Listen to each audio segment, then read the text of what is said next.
Because if you are someone with the conviction that you are with the people and of the Sudanese revolution, and your eye is on the ground for what emergency response rooms are doing, for eye on the ground on what the army, the crimes that the army is committing, as well as what the RSF is committing, then you are able to see through the noise, and you're able to see that all of this is a distraction. It's kind of how I see it. It's a distraction from the fact that we once did have a revolution and the nucleus of power was on the streets.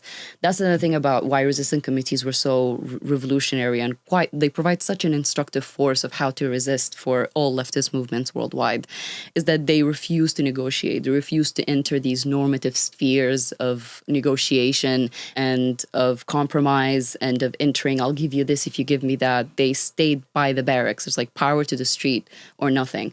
And that's what allowed the revolution to not be co-opted by this liberal elite or reactionary elite outright, to take over it and to turn it into something else for their own individual benefit.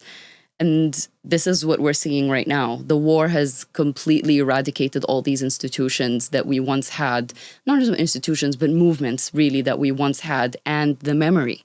It really did eradicate the memory and eradicated people's sense of the future, sense of an imagination of what it looks like when this war ends, because all wars end. I see it as a black and white, like extreme that is provided for the people, where either you choose the militias that has killed you, or you choose the army that has formed that militia and will also kill you.